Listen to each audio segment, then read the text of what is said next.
محمد صلی اللہ علیہ وآلہ وسلم کا تم نے کیا بگاڑا تھا ابو سلیمان؟ خالد کی ذات سے ایک سوال اٹھا۔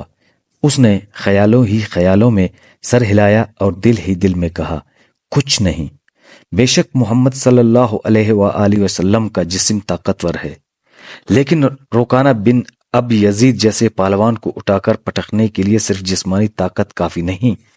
روکانہ بن عبد یزید رسول اکرم صلی اللہ علیہ وآلہ وسلم کا چچا تھا، جس نے اسلام قبول نہیں کیا تھا۔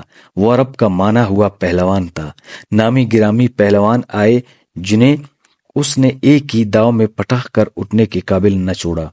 وہ وحشی انسان تھا، صرف لڑنا مرنا جانتا تھا۔ خالد کو وہ وقت یاد آنے لگا جب مسلمانوں کو دکھ کرنے والے 3-4 آدمیوں نے ایک دن روکانہ پہلوان کو خوب کھلایا پلایا اور اسے کہا تھا کہ تمہارا بھتیجا محمد صلی اللہ علیہ وآلہ وسلم کسی کے ہاتھ نہیں آتا، نہ اپنی تبلیغ سے باز آتا ہے، نہ کسی سے ڈرتا ہے، اور لوگ اس کی باتوں کے جادو میں آتے چلے جا رہے ہیں۔ کیا تم اسے سیدھا نہیں کر سکتے؟ کیا تم میرے ہاتھوں اس کی ہڈیاں توڑوانا چاہتے ہو؟ روکانہ نے اپنے چہرے پر مست بھینسے کا تاثر پیدا کر کے تکبر کے لہجے میں کہا تھا، لاؤ اسے میرے مقابلے میں، لیکن وہ میرا نام سن کر مکے سے بھاگ جائے گا۔ نہیں نہیں، میں اس کے ساتھ لڑنا اپنی توہین سمجھتا ہوں۔ اس نے اکسانے والے آدمیوں کی بات نہ مانی۔ وہ کسی پہلوان کو اپنے برابر سمجھتا ہی نہیں تھا۔ مسلمانوں کے دشمن خاموش ہو گئے، لیکن سوچتے رہے کہ رسول خدا صلی اللہ علیہ وآلہ وسلم کو روکانہ کے ہاتھوں گرا کر آپ صلی اللہ علیہ وآلہ وسلم کا تماشا بنایا جائے۔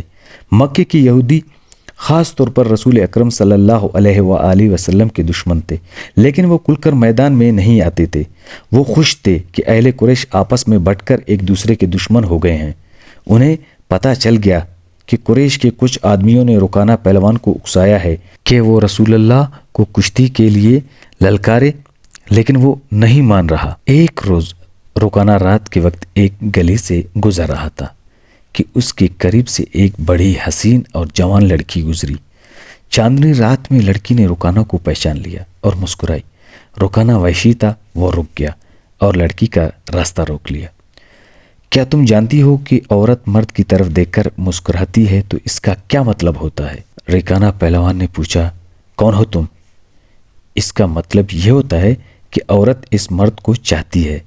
جوان لڑکی نے جواب دیا، میں سبت نبت ارمن ہوں۔ او، ارمن یہودی کی بیٹی؟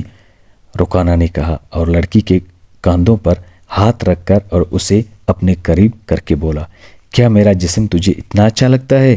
اور کیا میری طاقت؟ تمہارے طاقت نے مجھے مایوس کر دیا ہے۔ سب نے پیچھے ہٹتے ہوئے کہا، تم اپنے بھتیجے محمد صلی اللہ علیہ وآلہ وسلم سے ڈرتے ہو؟ کون کہتا ہے؟ روکانہ نے گرج کر پوچھا۔ سب کہتے ہیں، سب نے کہا۔ پہلے محمد صلی اللہ علیہ وآلہ وسلم کو گراؤ، میں اپنا جسم تمہیں انعام میں دے دوں گی۔ اللہ کے بیٹوں اور بیٹیوں کی قسم، تیری بات پوری کر کے تیرے سامنے آؤں گا۔ روکانہ نے کہا، لیکن تو نے غلط سنا ہے کہ میں محمد صلی اللہ علیہ وآلہ وسلم سے ڈرتا ہوں۔ بات یہ ہے کہ میں اپنے سے کمزور کے ساتھ لڑنا اپنی توہین سمجھتا ہوں، لیکن تیری بات پوری کروں گا۔ مشہور مورخ ابن حشام نے لکھا ہے کہ رسول اکرم صلی اللہ علیہ وآلہ وسلم نے خود روکانہ پہلوان کو کشتی کے لیے للکارا تھا، لیکن دوسرے مورخ ابن لاسر نے جو شہادت پیش کی ہے وہ صحیح ہے۔ روکانہ نے رسول خدا صلی اللہ علیہ وآلہ وسلم کو کشتی کے لیے للکارا اور اس نے کہا تھا، میرے بھائی کے بیٹے، تم بڑے دل اور بڑے جرت والے آدمی ہو۔ میں یہ بھی جانتا ہوں کہ تم جھوٹ بولنے سے نفرت کرتے ہو، لیکن مرد کی جرت اور صداقت کا پتہ اکاڑے میں چلتا ہے۔ آؤ میرے مقابلے میں اکاڑے میں اترو۔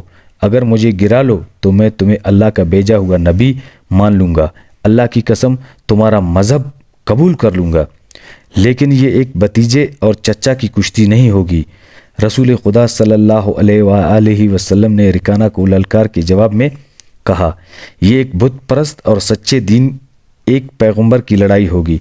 تو ہار گیا تو اپنا وعدہ نہ بھول جانا۔ مکہ میں یہ خبر صحرا کی آندھی کی طرح پھیل گئی کہ رکانہ پہلوان اور محمد صلی اللہ علیہ وآلہ وسلم کی کشتی ہوگی، اور جو ہار جائے گا وہ جیتنے والے مذہب قبول کر لے گا۔ قریش کا بچہ بچہ، مرد و زن اور یہودی ہجوم کر کے آ گئے۔ مسلمانوں کی تعداد بہت تھوڑی تھی، وہ تلواروں اور برچیوں سے مسلح ہو کر آئے، کیونکہ انہیں خطرہ محسوس ہو رہا تھا کہ قریش کشتی کو بہانہ بنا کر رسول خدا صلی اللہ علیہ وآلہ وسلم کو قتل کر دیں گے۔ عرب کا سب سے زیادہ طاقتور اور وحشی پہلوان رکانہ بن عبد یزید رسول کریم صلی اللہ علیہ وآلہ وسلم کے مقابلے میں اترا۔